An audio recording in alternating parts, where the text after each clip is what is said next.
So some of the things I highlighted in the last video were about scripting that I knew how to do and scripting that I didn't know how to do. So some of the things I knew how to do I won't touch on here, like the UI manager, managing the buttons, changing scenes, stuff like that. But there's also a little bit to say about how that all works, because there is no scenes. It's all connected. Like I said, smoke and mirrors. I just wanted overlays. I didn't want actual scenes to be getting in the way.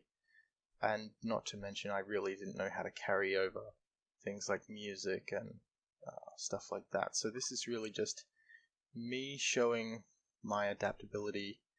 While that may not be a good thing or a bad thing, it's me solving the problem of not having the necessary understanding or skills and still reproducing a result that I intended.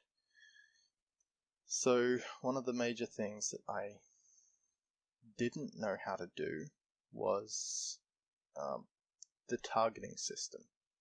I suppose it wasn't one of the major things that I didn't know how to do, but it was certainly something. So down here is where the game actually takes place, and the targeting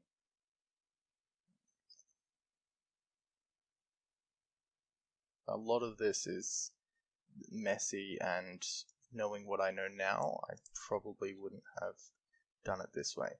So how this all works is, I'm just going to get rid of some, actually turn the canvas completely off. So how this all works is you're just a static camera. You're not going to move.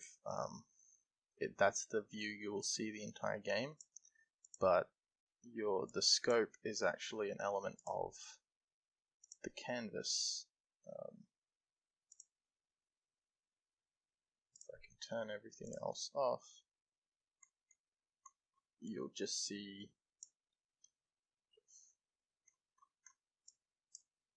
there's another.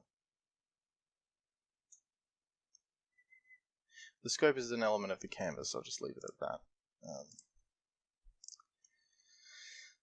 So the way the targeting works is that you've got a barrel. The scope is actually on the canvas, and it's raycasting from its point into the world. From there, I needed that to connect somehow to the barrel, so that basically that raycast, it knows a length and it knows its place in the scene. So what it does is it moves a transform around for this barrel to follow. The barrel is basically just under a look at function, which will look at a target somewhere in the scene. That scene is that target over there is manipulated by raycasts from the canvas. So the target is going to follow the position of the vector that I get out. So the X position of the scope, the Y position of the scope, and 250 units into the scene, which is pretty much exactly where this backdrop is. So that's all that I needed to do to get a relative form of accuracy. So that's a bit of a cheat way. There's probably a ton of better ways to target and shoot at that location, but this was literally the easiest way that I could accomplish what I wanted to do. This is going to instantiate a shell right here, and it's going to always follow its straightforward, even though this gizmo is around the wrong way. Lots of things that you learn. Yeah, so this that's how I'm managing to shoot in a straight direction, and I'm just using normal keys to do that. There are a lot of things in my scripts that shouldn't be in the certain scripts that they're in. Like, I'm actually doing the updating of my images on the UI for the shell for reloading in the player input, which it doesn't need to be in here. So there's a lot of things that I've learned recently that pertain to like how I could go back and fix these scripts. But that's how I was achieving it back then. So one of the other things that I wanted to look at was my wave spawning. So wave spawning was another thing that I was absolutely I just didn't know how to get that to work. But I knew what I wanted, so that was what was important. So my wave manager basically, it tells another script, the bomb spawner, like the amount of bombs that I'm going to be spawning this wave, the time that I want between waves, because I did have a desirable that would include a little bit of narrative between waves. Since I couldn't get this to work, that desirable became more of like an impossibility, and that has to do with my understanding of scripting. If this was to work, I may have had time to work that in. Here's another thing that I've learnt recently, like this is a terrible way of getting a reference, and I know that now, and I can do a better job now, but back then I wanted it to do what I intended, and that's all I cared about. So that's the way my scripts work. So if the bombs are delivered, the number of bombs delivered is the same as the current number of bombs that have been done by the bomb spawner, then I'm going to update bomb spawner. I'm going to reset that to 0. I'm going to so bomb spawner current number of bombs equals the number of bomb increase. So I'm basically saying each new wave increase the number of the bombs that you're going to spawn. And then I wanted to give the bomb spawner a time that it would wait, but that didn't actually happen the way I wanted it to. So it's going to send a message to the bomb spawner saying, create these bombs. Those bombs, all these variables are kind of filled out from other scripts, but it's going to start the coroutine. It's going to that could be something I figured out just then. Yes, it may be. So I've been sending a message to do this function, but this isn't the function the same way as this may think it is. Maybe this is not working because it's not a start coroutine. In any case, this didn't work the way I wanted. So if the game is not ending, I'm going to continue doing the air raid, because that was something that I wanted to stop when the game ended. It was annoying.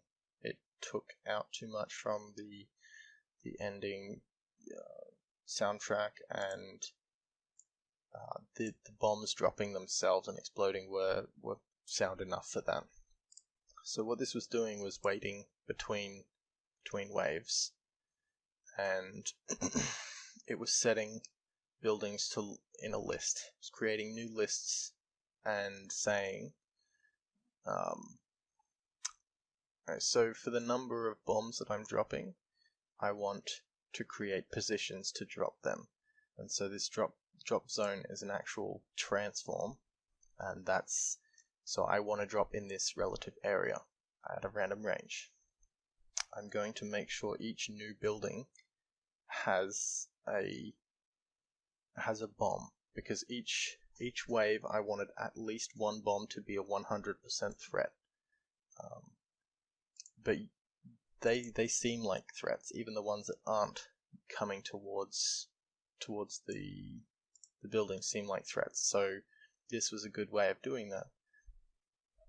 So the way this worked was creating a new bomb with this prefab, and I was setting its target to something I removed from the list, a random one, so it wouldn't be this bomb goes there, this bomb goes there, and then I'd remove that from the list so that it wouldn't be targeted again, and instead of that, it would just create a new game object to target, and that new game object was set to a random location within that random zone, basically.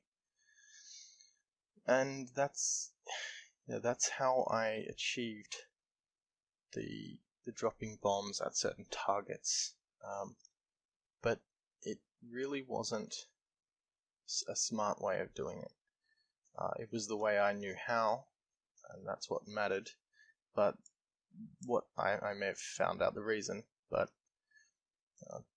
the way it worked, or the way it didn't work, set some of those desirables to sort of impossibilities, and that's kind of the outcome of not knowing how to script.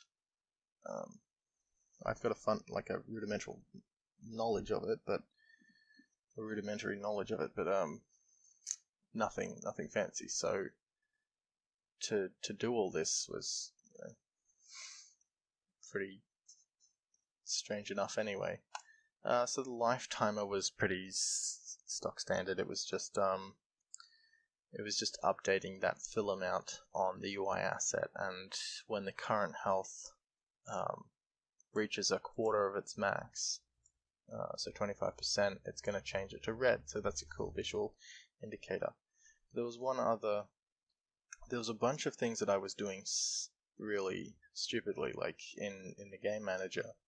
I'm constantly trying to get back to a color for the fog, but that worked for me because I was instantly changing the fog to white to kind of show that those bombs were making a big blast. It was a fake, there was no blast, it was fog, but this is silly to be here. So this just kind of updates, and this isn't a manager of anything, it's just a script that does some things.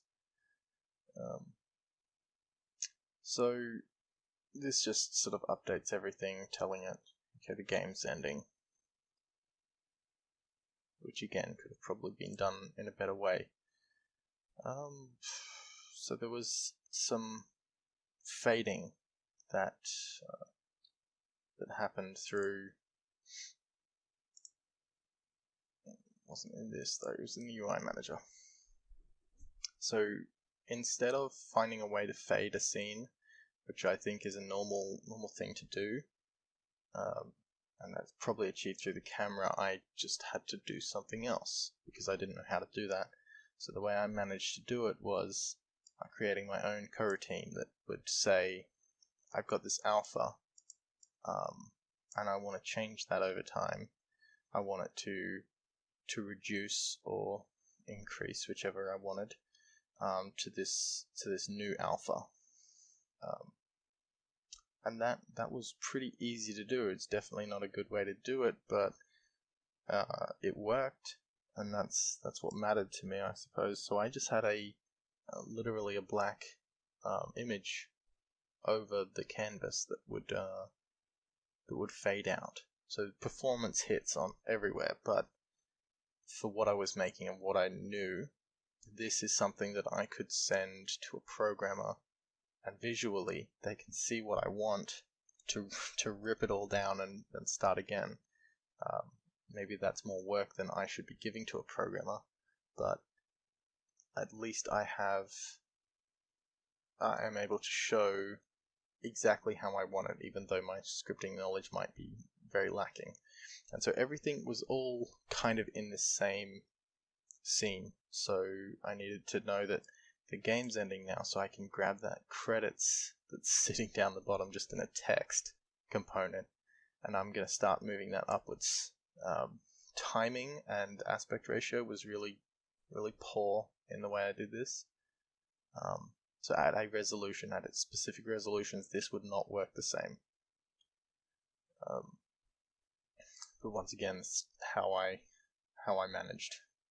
So that's kind of a look into the scripting. I'm not sure whether it's in depth enough, but that's about what I did. It's not actually all that complicated. It's all, once again, just smoke and mirrors that show what I want, not does what I want well.